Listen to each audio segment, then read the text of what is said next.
Hey, Peak Freaks, it's Mark here from the Aspire Gym in Bangkok, and we've got Jamal Younis. Jamal, welcome, Mark. mate. How you doing? Very good. How about you? Good, mate. Good to have you on the program.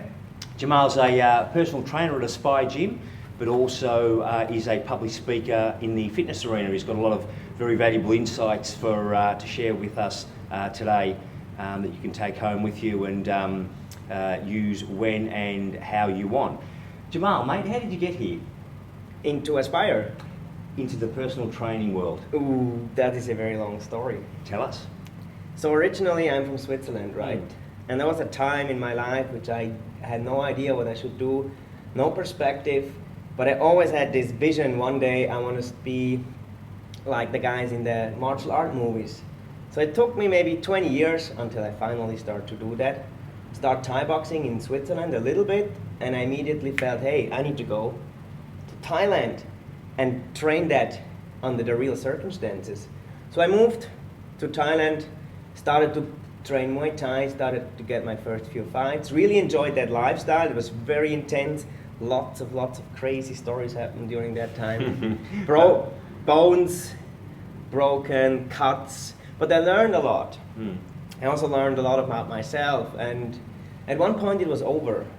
I broke my ribs pretty bad, they never healed proper, I had to make a surgery at one point, and I was again at the point where I had no idea what to do. So a friend of mine told me, hey, you might, that was in Chiang Mai, right, in the north of Thailand. A friend of mine told me, you could move to Bangkok, make a personal trainer certification, and who knows, maybe something good happens after that.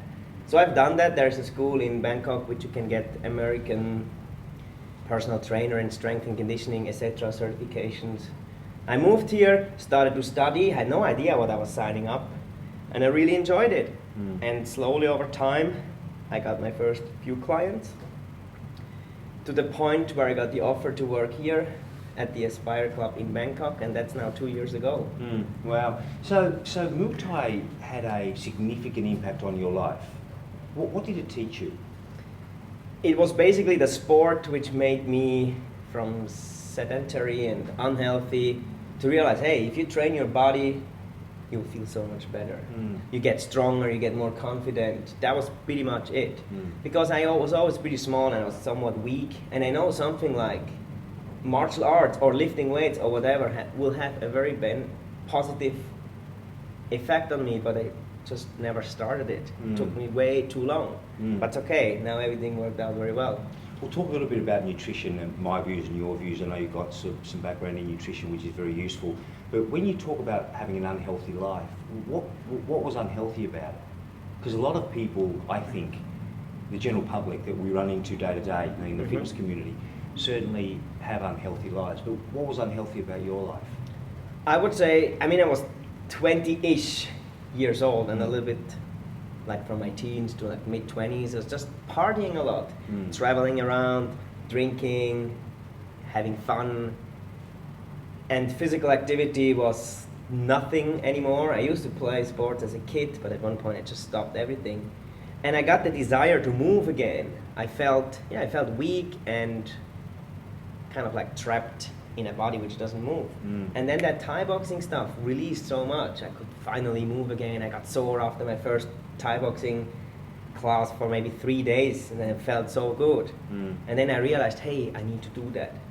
And obviously now, because of the positive impact it had on me, I stress that on other people. You need to do whatever they like, but something needs to be done for sure. And you had a trainer, or you found a trainer, or you trained yourself? How did that all work? In Switzerland, I started in a free gym where people who had minimal experience in Muay Thai just trained younger kids for free, and you could learn a little bit. And when I came to Thailand, I researched a little bit, and I found a camp in the north of Thailand, which seemed pretty cool, good trainers, a nice environment, a little bit away from all the city and big stress stuff. So I stayed there for a year-ish, and I changed to Chiang Mai and another 1.5 years there. And I was just in a camp where you pay, as a foreigner, right? I paid money to train. I had a room next to the camp, And when I fought, I got some money back, but it was always less than I spent. So this lifestyle, even if it was very interesting, will not last forever. No, you've got to move on, and as you did move on, yeah. So what's your, you've obviously got accredited. I know some really good personal trainers and some pretty ordinary ones, but how do you sort of view the overall fitness industry in Thailand at the moment? I'm only part of it for, let's say, 4 years. So before, I did not have anything to do with the fitness industry at all. So I came very new. I can't tell you what happened over the last 20 years and stuff, but very quickly I realized there's a lot of stuff going on which people want to sell you things, which I believe it's just about money. It doesn't help anything. So obviously I was interested in different things over the last 3-4 years, but I always kind of come back to very basic, very minimalistic and simple stuff which actually works. Because I feel not good if I would sell you something and I know, well, actually it doesn't work, or it's kind of bullshit or whatever. So in Thailand here, I would say there's a lot of very different things going on, and a lot of people want to sell you a particular workout. Okay. Which it doesn't matter so much, because any type of workout can lead to the result. So, what do you think that's is that a outcome of training? Is that an outcome of the pressures that personal trainers have? Why does it, or the lack of knowledge? What is it? It's a good question. I never in-depth thought about that so much.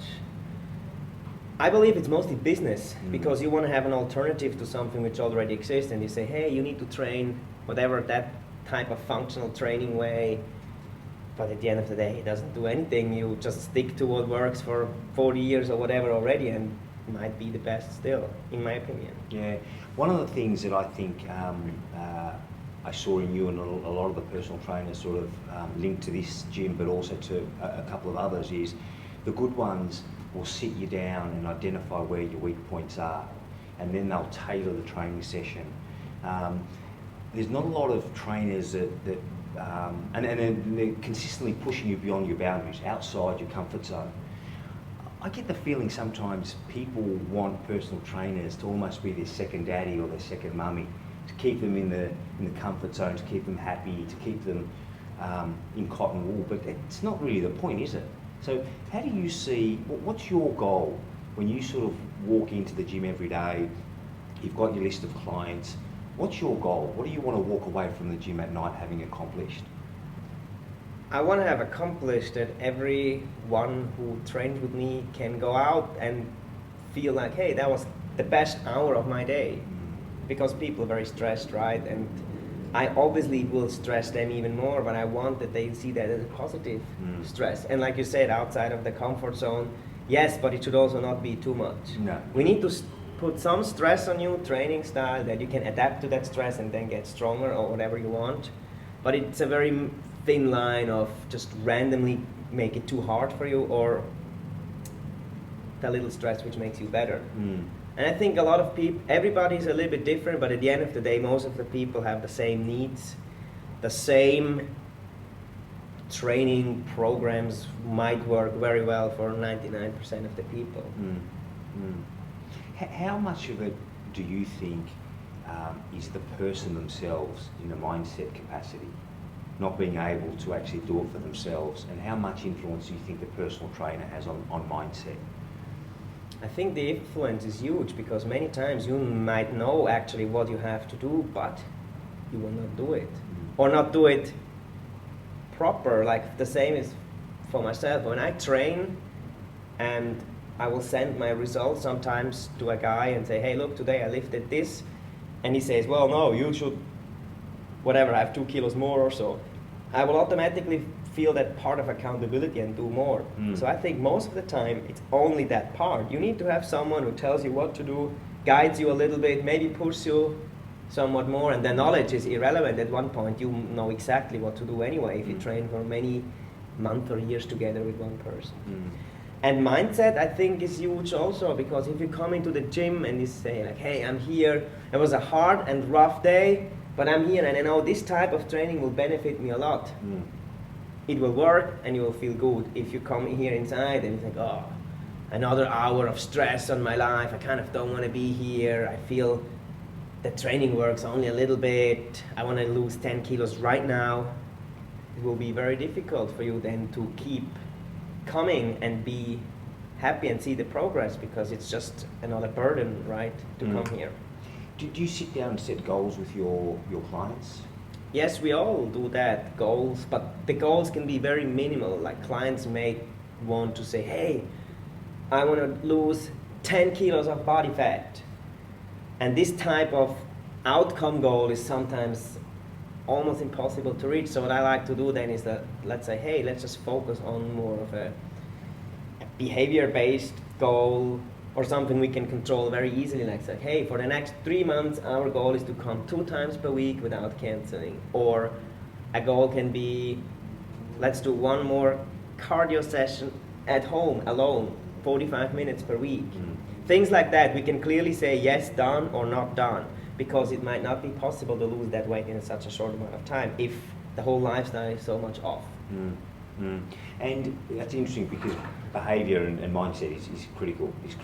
And you've got some pretty cool ideas about not only just having people in the gym. You've also got some good ideas around kids training, the elderly, office. I mean, I come from a corporate background originally. I think there's not a lot done in terms of wellness and fitness in the office environment. Talk to me a little bit about your views on those 3 things, office and fitness relation, kids and the elderly.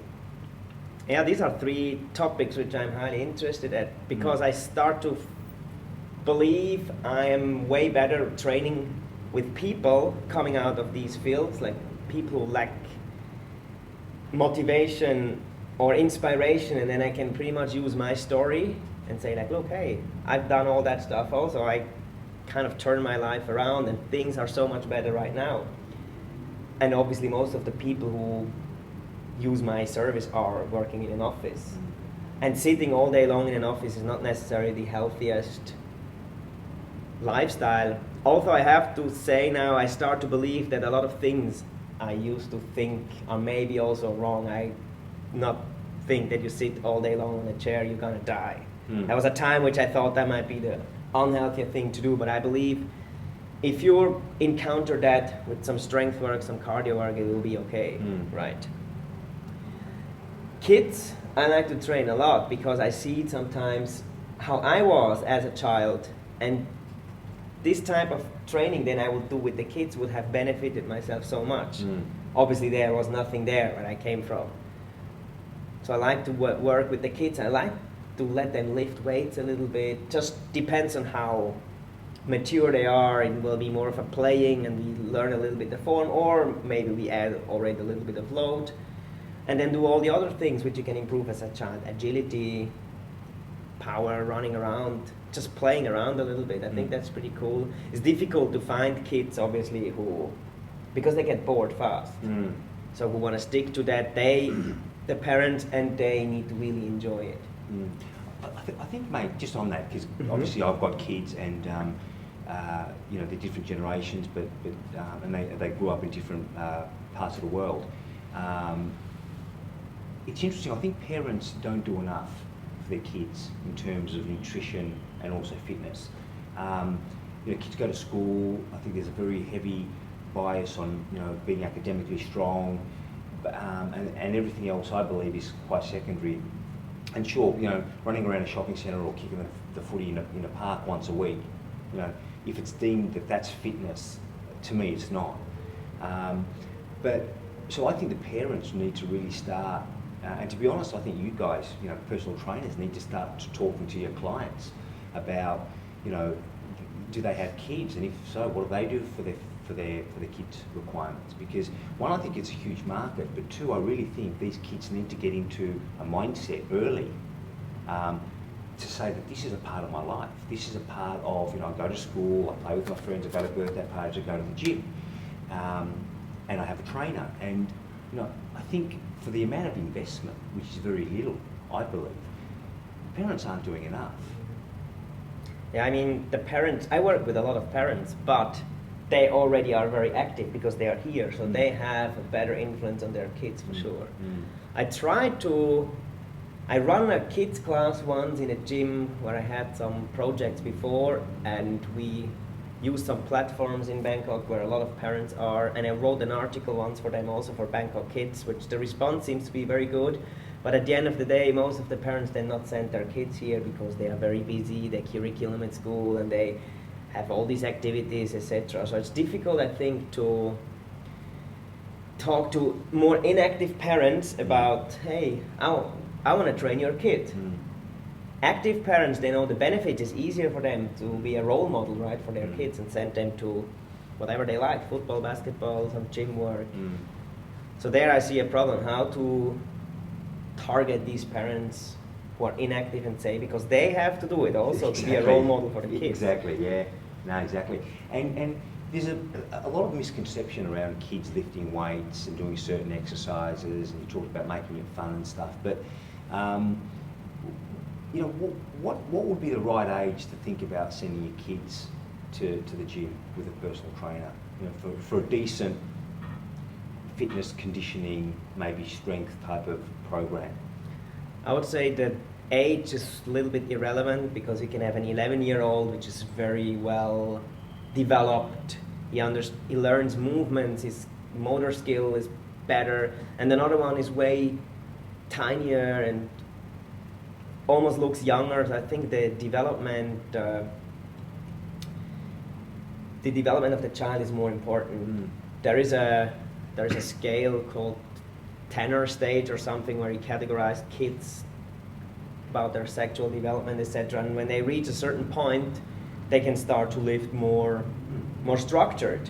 Obviously, if that's before the hormones kick in, the weight will be very little because it's hard to gain muscle.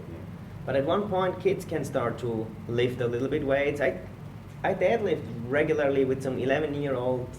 We use an empty bar, sometimes even 20 kilos. It's almost half of their body weight, just for a few reps, and then at one point they lose their focus, or we just change quick and then do some boxing or agility work or whatever. And I think when they get older, they will learn it so fast, right? Yeah.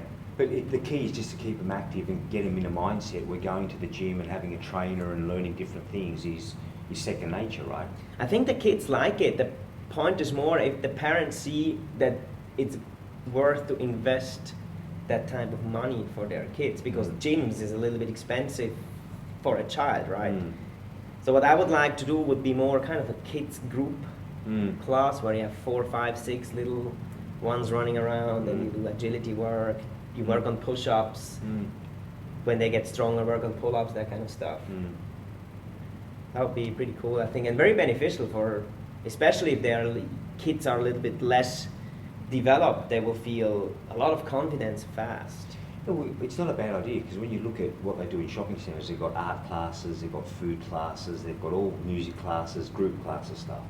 But they don't have any gym sort of related, fitness related classes, which is bizarre, but I'm not sure we're investing enough in our kids' future on the fitness and nutrition side. Yeah, that's possible. Also, the kids should be active all day long, right? If they sit in school, some kids then they get diagnosed with certain disorders, but maybe the problem is just they should just move all day long, and the problem would be But gone. it's hard, mate, when you've got to sit down and listen to your teacher and do your work and study for a period of 50 minutes, right? I mean, it's hard to get up and move around and do funky stuff. So you can do it at lunchtime and break time, but you know, after school then you've got to do your homework, you're in front of all these iPads and iPhones and stuff. It's tough. Mate, just want to go back to the office, because you know, do you think employers are doing enough for their staff? Because their biggest investment is their staff. Their biggest future is their staff. That's what's going to take them from a company from here up to here, as well as the leadership, but the staff. So keeping them fit and healthy and happy, very important, and a can-do attitude. So do you think employers are doing enough, or can more be done? Well, the ones I are in contact with, it seems they do nothing. It seems that sometimes you get the opportunity to get a gym membership as an employer, but people are not going. So you can so nothing is happening. I believe you have to bring the activities to the companies and not the companies send their employees somewhere. And I can imagine that gets bigger and bigger and bigger. Not so sure about Thailand, but in places like the US, it seems that that's already a big industry, the whole workplace wellness stuff, right? Australia's a huge industry. I was talking to a lady a couple of weeks ago, and she said to me that she used to do yoga at home, at work. And once the company stopped bringing the yoga teacher in, she didn't go out and get another yoga teacher. She stopped doing yoga. Yeah. That's how simple it was. I know from a company who brings in a Thai boxing instructor, and they have 1 hour of kind of like fun style fitness Thai boxing going on. Stuff like that I think is very beneficial, and the people will do it. You should actually maybe let them do that during work time. It's only like an hour or two per week. A little bit of yoga and some more like boot camp or boxing style of thing. Then you have a little bit of stress reduction, some movement, things combined. I'm sure it will pay off sooner or later by employees being healthier, feel better, team work, right? They work together and stuff. Yeah, that's interesting. And you do some talking, right? You do some public speaking. I started with that like a year ago, more on a training base, but it starts to work now pretty well. I talk at a university somewhat regular, like every 6 months now, where there is a group of exchange students coming to Thailand for spa and wellness business. And I will talk there about physical activity during the day, one lecture and another lecture about nutrition, a little bit of theory, but more strategies, how to implement that for 20-year-old kids. So it needs to be engaging and fun, not too dry and boring. And I also have some good stuff planned, doing speeches in a company very soon. Should be in the next weeks. A lot of lectures about the same topics, mostly physical activity for office workers. So that I look forward to. And I will talk at the Asian Fitness Convention also, which 4 years ago I thought to myself, hey, one day I want to do that also, stand there on stage and talk whatever I can talk about. And now I get approved. It was a pretty long application process, and I get 1 hour now to talk some of my ideas there, which is pretty cool also. I mean, I just want to, something that I haven't really picked up in you guys, just for your information. Jamal is my personal trainer, and I want to talk a little bit about sort of where he's taken me in my fitness journey. But it seems the more I talk to you today, the more transparent it's become that you're a very goal-oriented guy, and you obviously, you're in a position back home in Switzerland. You wanted to get out of that position. You made a decision to go Muay Thai. You did it. You got results. For someone to be in the fitness industry for 4 or 5 years like you have, and to be able to speak at the Asia Fitness conference is a huge deal. But again, you said you wanted to do it, you prepared yourself, you did it. How do you set your goals? I mean, what's the magic recipe? That's a good question, because just right now I was thinking, you're kind of right with your statement. But I believe I'm not very well in goal setting. I just do stuff, right? If something needs to be done, I just do it. I not write down, hey, I want to talk in 4 years at the Asian Fitness Conference, and over the next 6 months I need to do this, over the next 2 years. Not really. I say, hey, I need to talk there, what I'm not good at. Okay, public speaking. Okay, well, let's join a club where I can learn that.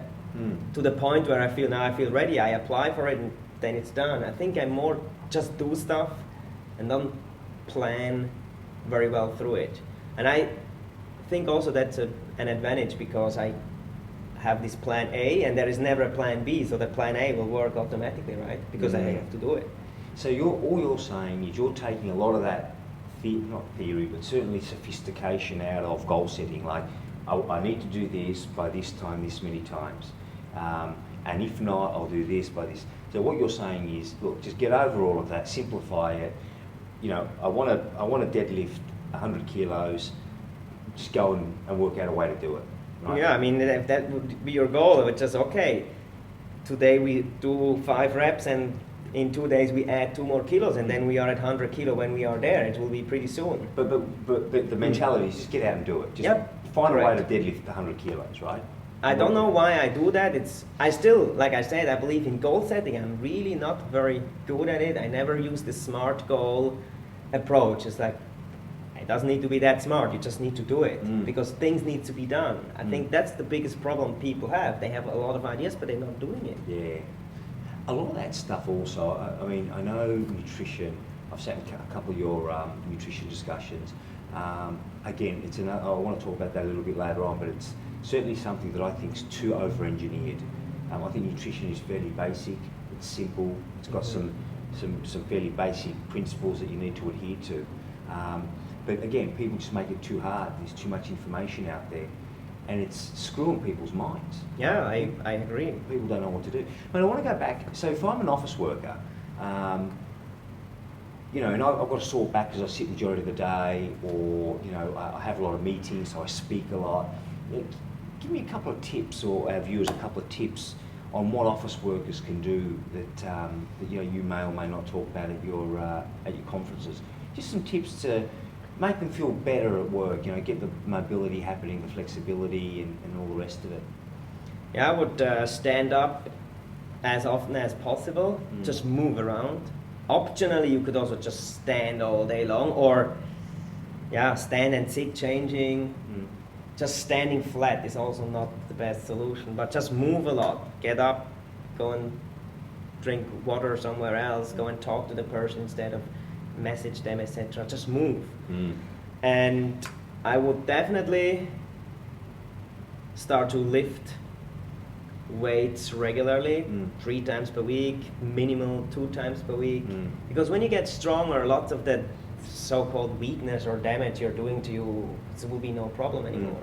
Your back gets stronger, the back problems might not come, your hip mobility will increase if you squat regularly, etc. So I think you can have it actually pretty simple, but you need to commit to some of these workouts, be active as much as you can, and if there's severe problems, you might benefit to do some more mobility or whatever drills a little bit in the morning as part of a morning yoga style routine or so. But I'm starting to coming a little bit away from that. I think the amount of benefit you make by doing every day 15 minutes of whatever mobility drill is less than you would just work out hard, proper 2-3 times per week. Yeah. But ideally, if you have the time and the commitment, do all of that. Yeah. So strength is strength training and conditioning in your mind is very important, right? Yes. Lately, I believe that's important for everybody, especially also what you asked me before for older people, because the stronger you are theoretically, the higher your quality of life will be if nothing else happens. Of course, you need to be cardiovascular-wise fit, etc. also. But for people who are very busy, have little time, I think the best investment is just to lift, to get strong.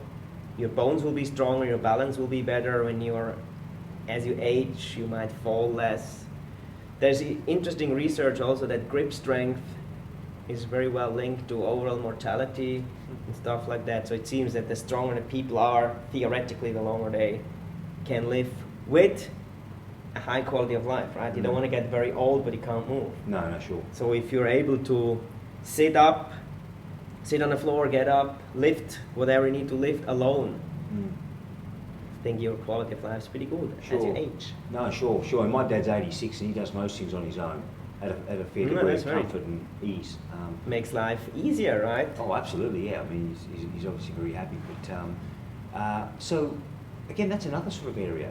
So you walk into gyms and, you know, you're seeing a lot more older people at the gyms. But when we talk about older people, I mean, I refer to 55, 60s. 70, 80, yeah, right? You're talking more, you know, your 70s and 80s. And again, I think this is where sons and daughters, who are the parents of the kids we're talking about, again, I think have some sort of accountability to their parents to encourage them to move back into or continue the fitness arena. Or even start. I mean, if you're 85 years old, you can still get stronger. It just takes way longer than if you would be 20. And what would you sort of do with a 75-year-old? I would do the same which I do with you. Really? Yeah, but Squats, deadlifts? but scale down, right? See how it works first. But I trained once an 83-year-old gentleman, and that was very interesting. Wow. But he was already fit, right? He didn't start. I offered him, hey, I will train you a few times because I saw what he's doing, and I believe there are some things which could be done better. And for me, it was a good opportunity to work with an elderly person. So we done a few trainings together, and it worked very well. He was 83 years old. We were squatting, doing push-ups, all that kind of stuff. He moved around like a 50-year-old, better than a lot of 50-year-olds, in my opinion. But back to the other one, yes, I would use the same, because the movements are the same, right? Everybody has to sit down, everybody has to lift something off the floor. It makes your back stronger, your legs stronger. I mean, not start directly using a barbell for a squat, but we can start with body weight on a box. If that works well, give you a kettlebell. If that works well, okay, let's move on. And deadlifting, just start on the top, go down a little bit. We have bars, right? Different weights. We have a 15-kilo bar. There is an 8-kilo, like a smaller bar. Even take a kettlebell, which can go down to like 4 kilos or so. So the movements are the same, and the full range of motion, we will work with them, which might be more limited. But over time, they will get more flexible and more strong. Just takes time. Well, there you go, guys. If you don't know what to buy your parents for next Christmas or birthday present, buy them a PT membership or a gym membership. I think that's a fantastic idea. I believe that's the best thing you could do for your parents, just to increase their overall quality of life. Yeah. You know, it's interesting. You also strike me as a guy who, and I've seen some personal trainers who sit on their mobile phones, and you know the guy's sitting there with the dumbbell around their neck, almost dying. You seem very open to tackling what seems to be the harder niches of the market. The children, the elderly, the office. It's probably not as tough, correct me if I'm wrong, motivating a 25-year-old, motivated person, right, who wants to come and see you for different bits and pieces. But you're really tackling the harder parts of the market, which is great to see. Yeah, I mean, first of all, I believe they theoretically need more help, or it's more interesting to work with people who don't know what they're doing, or are completely unmotivated or uninspired to even start. Whereas the 25-year-old who has very superficial or aesthetic goals, I don't want to deal too much with that kind of stuff. I want to deal with people who then you can really have a positive impact, not just look better for their photos on Instagram or whatever. You want to change people's lives, right? Yeah, because I don't care about aesthetics. I was never into that kind of stuff, and I really don't care so much. And if people have these kind of goals, we might not match, because I want to do stuff with them which I believe is better for them, but that might not be their vision.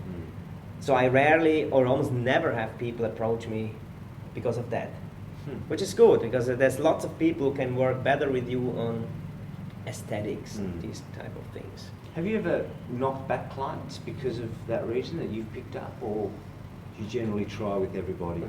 At one point, I would say, I believe we have other trainers at our facility which would match your particular goal better. I think actually what happens if you start to work with a person first, and you feel like, hey, we are not so much on the same level, like I want to do this, for you it's maybe too intense, or you believe I don't know enough of that, it kind of works automatically that they will sooner or later train with someone else. Because we have a lot of trainers, right? Everybody has their little expertise somewhere. So it's possible that that person trains with that guy and they match very well, and then they just keep going. And that's okay, because you cannot be an expert in everything. Don't need to. No, sure. So what are your views, mate, on, obviously you've got a bias towards strength conditioning, mobility, flexibility, all those things. What are your views on sort of high intensity workouts and CrossFit workouts and those types of activities? CrossFit workouts, I think, are pretty good for people who can handle that type of stress. You can very clearly see who's good at CrossFit and who's not, just by doing whatever they're doing. Some people get really strong out of it. They're big, they're massive, right? Very jacked. And others, they will kind of stay at the same level. And I believe might be the genetics or whatever, but if you respond very well to that type of training, you will get very good at it, you will enjoy it.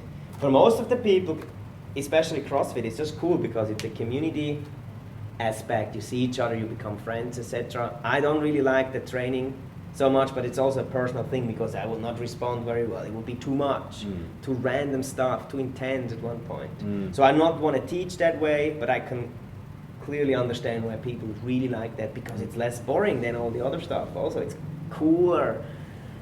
And high intensity training I teach to a certain degree, but more beginner style. Like I like to work with people who then come in and it's their first few times and they show them. Basically my job is I want to make them feel good that they come back, and like you said before, that will be then the impact on their life. Yeah. But I think people who only do high intensity style of trainings, things are lacking because you never get, at one point it's difficult to progress if you stick to the same intensity. The volume is very high. Most of the high intensity trainings are not really high intensity, it's more high volume and very low intensity, right? Because high intensity by definition would be you lift something very, very heavy, or you do an all-out sprint. And if you do those type of activities, you need to rest very long. And in the high intensity trainings you see all over town is you kind of rest almost never and are constantly moving. Yeah. So by definition, it would be wrong to call that high intensity training. Well, it is. That's what they call it. Yeah, I know. Yeah. It's also okay to a certain degree because people, they know what they get, right? If I would say, well, it's a high intensity training, we do 3 sets of 5 deadlifts with 4 minutes rest in between, and then we do sprints of 10 seconds with 4 minutes rest, they will never come back. Yeah. It's just why? It's no work and only standing around and talking. So I think they get, for an hour of training, they get a lot of movement, which is a good thing then. The other question, mate, is, you know, the $1 million question is how often should someone train? Because I think it'll be interesting to hear what you need to say about this. I think a lot of people get frightened from coming to the gym or getting a trainer because they need to invest a lot of time at the gym or a lot of time with the trainer. But it's not really so. It's also it's investment in yourself, right? The same thing, like you study something, you invest in yourself, the outcome will be very positive later. Sure, but how often should a guy who just wants to maybe maintain or slightly improve their overall fitness, and I'm not talking aesthetically look brilliant, just be functionally and healthy, right? Healthier and more functional and more fit. Maybe 3 hours per week, I believe, is a very good time. Then you could spend, let's assume we want to have the minimal investment, kind of the 80-20 rule, right? You invest 20% of your effort and get 80% out the result, something like that. I would say you have 3 hours per week, which will be the biggest chunk, will be lifting pretty heavy stuff, squatting, deadlifting, etc., and then do some type of conditioning, cardio style work at the end. And obviously depending on your goals. You can do more, you may have to do more of the cardio conditioning part, but that can be done then on your own at home. I don't need to stand next to you when you do 45 minutes on a treadmill or something like that, right? But minimally spoken, 3 hours per week, you can come very, very far. But when you look at it, right, this is interesting, and maybe people don't look at it this way. There's 150 plus hours in the month, in the week, sorry, 150 plus hours. You're saying 12 hours in a week you need to, and in a week you need to train. No, 3 hours in a week. 3 hours in a week, sorry, 3. So you're talking less than 5% of your time in a week you're allocating to your own, or you're investing in yourself. On a minimal base, right? You can always do more. Okay. I believe that works. That works already for decades, right? People do that. Monday, Wednesday, Friday, that's it. I do the same thing. And people still can't get motivated to get out and invest in themselves. Maybe it's also priority, I don't know. But wouldn't you want to prioritize yourself before anything? Yes, really? That's what I say to everyone, and then because of that I do the same thing. I say, hey, look, I train Monday, Wednesday, Friday, this time, and then you don't need to want anything from me, because if I tell you, hey, you need to prioritize your time over the time in your office, and I would not do the same on my own, I would feel not very authentic by giving these statements. So I do the same thing. I block out 2 hours, which means including eating something. I train I train longer than 1 hour because of like more advanced programs I do now. But generally spoken, I block out 2 to 3 hours, 3 times per week. That's it. But I'm active all day long, right? I'm walking around all day long, so I kind of don't need to do so much other stuff outside. Whereas someone only sitting all day long definitely should move a little bit more. Yeah, sure. And a related question to how often you should train is how often you should rest. You mentioned before about strength programs and resting longer and different things. Rest and recovery, very important, right? Very important, for sure. It depends on your goals, right? But if you want to say, hey, I need to get stronger, I want to get stronger, you have to rest more. Whereas when you say, hey, I just want to be active and move and maybe do 1 hour of boot camp every day, that works very well, right? Because the stress on your body is not so intense. But like in our case, when we say, okay, we now lift more, so the stress on our body is very high, and we need to rest a certain amount of time, that there's an adaptation occurring. If you just keep training every day, at one point nothing's happening anymore. So it depends highly on what you want, I would say. So, but generally speaking, the stronger you want to get, the more strength and conditioning work you're doing, you should rest more. Or at least the appropriate amount of time. I mean, again, if someone wants to train 5 days per week, you can do that, but you need to do different stuff. That's when people like bodybuilders, for example, they can train every day because they split up. They don't train in movements, like they train in muscle groups. So today's shoulders, tomorrow is whatever, legs and stuff like that. Yeah. So it works. Well, it's got to work, mate. Yeah, I mean, I was watching a podcast with Joe Rogan and I think I saw the same. Dorian Yates, and gee, there was some big boys back then, wasn't there, in the bodybuilding industry? You saw how much weight he lost? Yeah.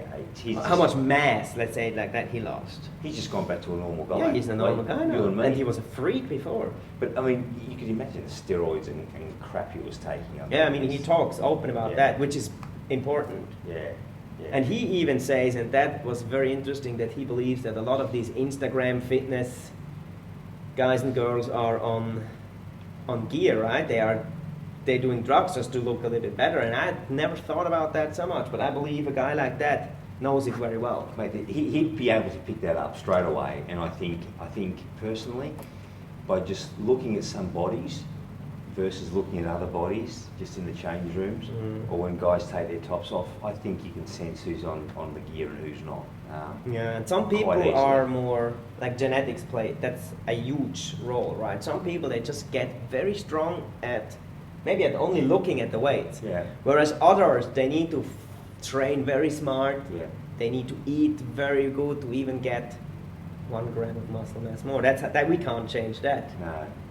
It is how it is with mate, nutrition. You know, you talk about eating much more to get, whatever increase in muscle mass, but nutrition is an overcomplicated topic. Agree. And I think, again, it adds to that overall. I look at wellness and health and fitness as a bubble. Like a holistic approach, right, of different things. I know it sounds, I don't know, maybe a little bit airy-fairy to some people, but I do think it is a holistic approach. I believe it's the same, yeah. You've got to have your sleep, and you've got to eat right, and you've got to go to the gym at the right frequency, and you've got to have some rest. I think you've got to do all of that in a nice combination. But you do a lot of public speaking on nutrition, and what I like about your approach is it's simple, it's fairly simple, it's very common sense, and it's very understandable. So what are your sort of overall views about nutrition to the normal guy who's training 3-4 times a week? Yeah, I mean, first of all, I have to say I agree to what you said before. It's complicated and there's a lot of chaos. And also nutrition, from all the fields, you kind of need to be good as a coach. Nutrition, I thought I was very poorly performing at that. You learn some stuff in your personal training certifications about nutrition, but it's very, very minimal. And that's a reason why I started doing some online studying about more in depth about nutrition, and it's still very complex. So I know now some stuff, and I can feel way more confident. But at the end of the day, it is very complex, or it's made complex. But we can make it simple, and I believe it needs to be simple, or it's not going to work. It needs to be simple and sane. Like you want to do stuff. If you don't want to do it, it's not going to work. If we tell someone to eat this, this, and that, and you do not want to eat that, it's not going to work. So I think it is very important to respect the people, where they're from, what they like to eat, etc., and then build on that. But I'm not a registered dietitian, right? So as all the other personal trainers and whatever nutrition, health people you meet online are not. So they have very little business, in my opinion, to recommend very diets which you cut out certain food groups completely, or very advanced fasting strategies. I believe personal trainers have no business in promoting that. No, and okay, so my approach would be make it realistic and that you enjoy it also. That not means you can never eat stuff which you know is not so good for you.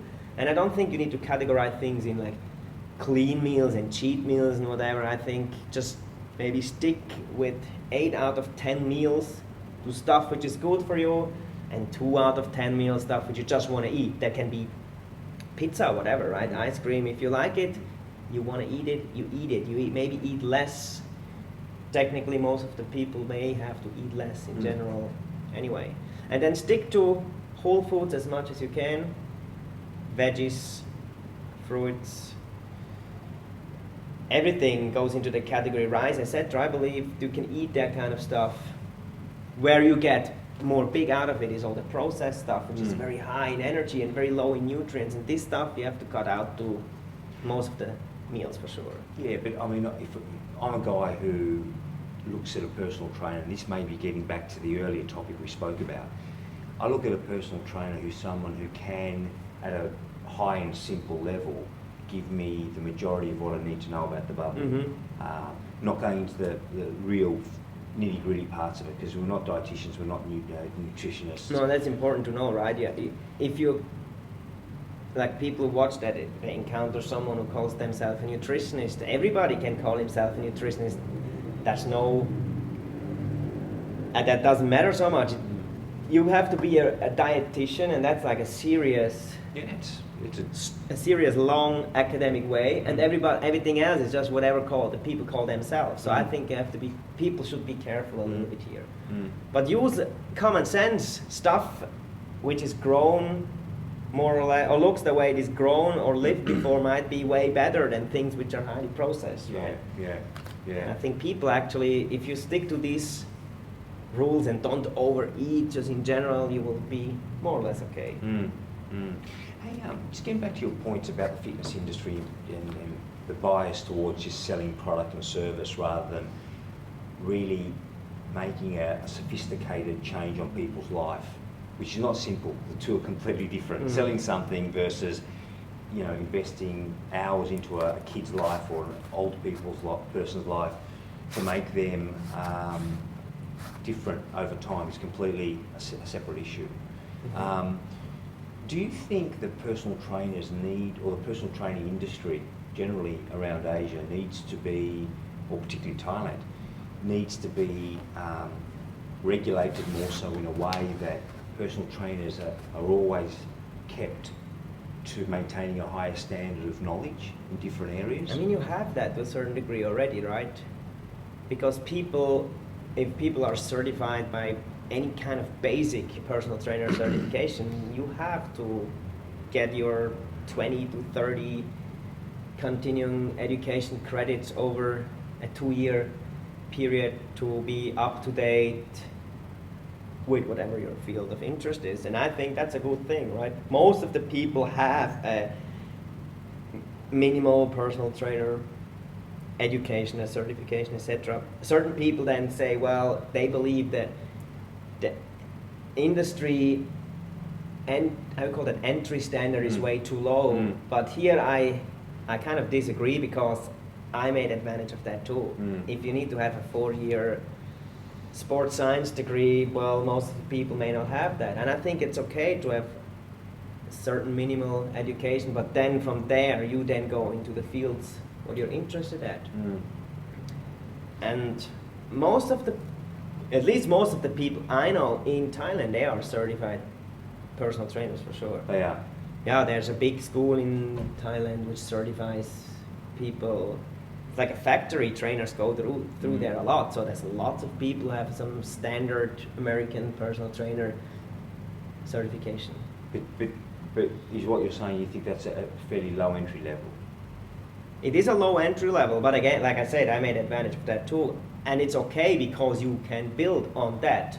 Of course, if you not build on that, you will have very minimal knowledge about many different fields, because in these certification courses you learn pretty much everything from nutrition, biomechanics, anatomy, physiology, bioenergetics, etc., and how to build rapport with people, a little bit of management stuff. Just everything is very little. It proves that you have some theoretical knowledge. And that's it. And then you need to go and apply that and learn more and talk to people. I think in the end of the day, there's 3 things which you have to do as a trainer. And if you want to apply anything, it will be, you may have to check on the research, what the evidence says about whatever topic. And I see a problem here because most stuff is done, it doesn't really work, I think, on a very research level. And then you may have to apply to yourself, and then you apply to the people you work with. And if all these 3 things are positive, I think you can use something and say, yeah, that might actually work. Yeah, it's interesting. I mean, I personally think that when you talk, there's a lot of inconsistency in the degree of depth from personal trainers that I've encountered. Yeah, for sure. And that leads me to think, what's the root cause of that? And the root cause of that, in my mind, is the fact that you probably don't have enough being done, either in terms of not having regulations around the industry, or not having a high enough standard of incremental increase knowledge. I mean, 30 hours is that enough, do you think? No, because you can get them pretty easy, right? You attend a conference. Things like the Asian Fitness Conference are very important there, because that's where you can get some of these credits.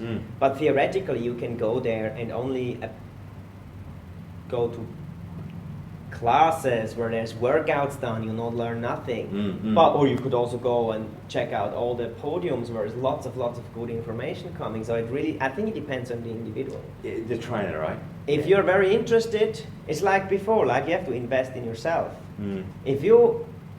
Because it's pricey, right? And personal trainers I don't know about the rest of the world, but I believe it's similar, not get paid very well.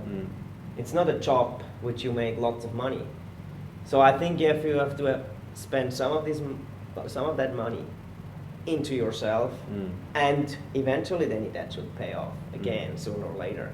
But you have to do that, because if you just stick on your certification, which is already 5 years old knowledge, because until things are in the books, in the test, the field changes already, right? Yeah, exactly. So you need to be up to date. No, that's exactly. for sure. And we talked about you speaking at the Asia Business Conference. Fitness conference, sorry, not business conference. What can people, I mean, it's fairly pricey, but what can people expect for the 3 or 4 days? What will they get to see there? I think the event it is pricey, yes, but you get a lot out of it, and they have a lot of speakers coming specifically for that event from all over the world, and some very, very high respected people in the health fitness world. But it goes beyond that. It has everything from yoga, Pilates, to group classes, to strength and conditioning, to fitness business stuff. And if you invest the money there and you go to the right lectures, you can learn a lot. But again, there's also stuff there which is more fun, like dancing, whatever. So it really depends on the person. I think the most important classes actually are the ones which you just sit there and someone talks business stuff and latest research stuff, which might be the most boring of all the classes because there's nothing going on. It's just a guy talking in front of a slide. But there you can get a lot of very, very new, very accurate and new information for sure. Yeah, so and connections. Yeah, absolutely. And that's another point which people don't think about. I mean, I've met a lot of people. When I go there, you just go around and you talk to people and you give away your cards and you collect their Facebook or whatever. You make a lot of good connections because people all around, mostly all around Asia, are there. From Hong Kong down to the Philippines or whatever. Lots of people are there. Well, you were saying get your tickets quick because that generally sells out fairly quickly, right? And the price gets up, right? Yeah. So if the early bird price, which I believe is over already, it's okay. It gets more and more pricey until the conference starts. And as far as I know, it was always sold out. Yeah, it's up around the $500-600 mark. I think so, yeah. I think it starts maybe at $3-4 US or $3 US, and it goes up to almost $5-6. It's pretty expensive. It is expensive, especially for the place where we are. And if you see what a trainer theoretically could make per month, realistic, it is a good chunk of investment. Yeah, sure. Some gyms actually, like the big chains, right? I think Fitness First, stuff like that, they pay a little bit to their trainers' tickets, as far as I know. Right. Okay. Well, that's not. Yeah. Well, it's like an employee benefit, right? Makes sense to do that. So, do you think a lot of personal trainers are out there who are talking about sort of promoting yourself and developing yourselves and investing in yourselves as personal trainers, just as much as your client investing in their own It's the same thing, health right? and fitness? Yeah. But do you think at times there are too many personal trainers spending too much time trying to self-promote themselves rather than actually doing the job? Possible. I think, yeah. Because now we have the internet, right? Everything is, you follow people, constantly talk about, you have to promote yourself, and then if you jump on that bandwagon and you only promote yourself without even be able to put the work inside, it might be dangerous sooner or later. Well, it's certainly going to sort of cost you money because you're not going to have the sort of Yeah, but I think it needs to be a healthy mix of you invest in yourself, into the knowledge you need to be able to coach people. But I also believe you have to invest in other skills, like be able to market yourself and be able to communicate properly, because that's actually where you make the money, right, at the end of the day. Because if you're the best in what you're doing, well, no one knows that. It's very difficult again. Or obviously, if you're just talking and you can't back it up, it's also not the best thing. So it's kind of needs a combo. I heard once, I don't know who said that, but it's like you have as a personal trainer, you have two different paths which you can go. You can, to be able to make a decent living out of it, would be your top 1% of all the personal trainers worldwide.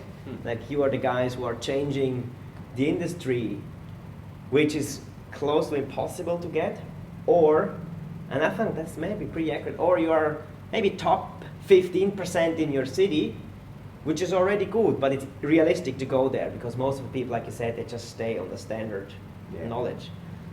And you are better than most of the people in communicating, and you're better than most of the people in market yourself, and you will get as high up as the ones who are the top 1%. And I think that makes actually sense, no? It has got a bit of substance to it because, I do think there's a lot to juggle around. It's not just what you're doing on the gym floor. There's a lot to it.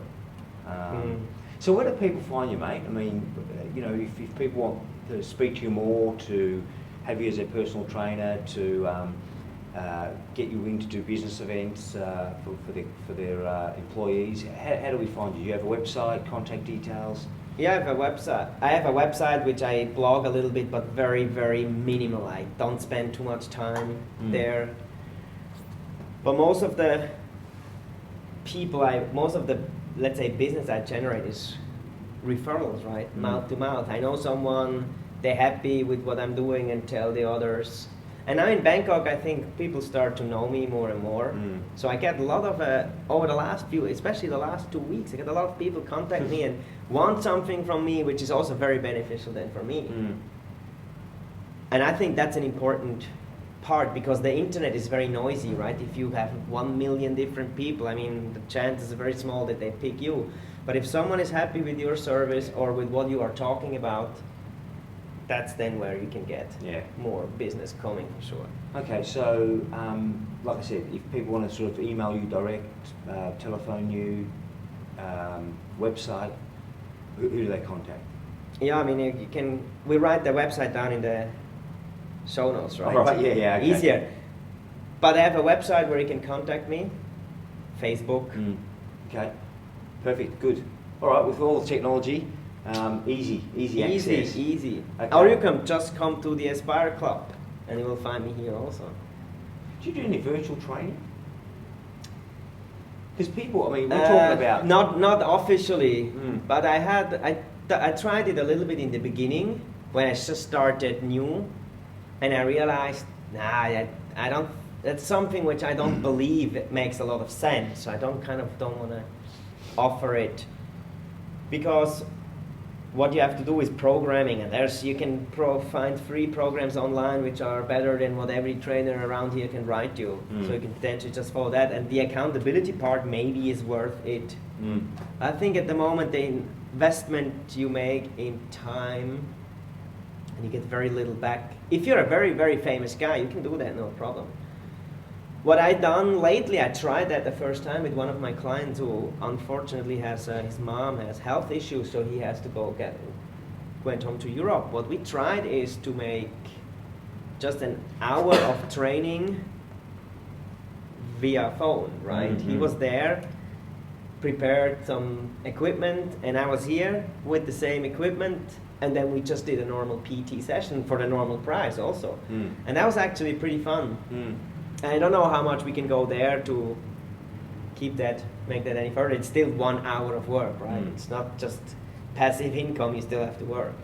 Yeah, I was more thinking along the lines of stuff that you and I have done in the past, where it's not training but coaching, just informal. Pick up the phone, talk to you, mate. Listen, I'm overseas. I've got these challenges. What do you think? And someone to be a confidant, to be a coach, to be someone there for you when you need some feedback. I wasn't necessarily meaning about PT sessions. Also coaching in general, right? Yeah, I found that very useful between us. Yeah, for sure. And our little group that we've got together, because it only takes a phone call to get some reassurance, or to clarify something, or to get someone else's view that makes you feel a lot better about yourself. Do you do that type of stuff? I mean, I get the messages now pretty regular about random people asking me random questions, and I like that, and I answer that for fun. I mean, if it helps them, why not? Yeah, it's very useful, mate. I mean, for you might see it as fun, but for the person on the other end, it's brilliant. I mean, it's a real good source of having someone. And I mean, you have to give out content, right, or engage to these people. Even if you are only interested in long-term wise, maybe you can work with them.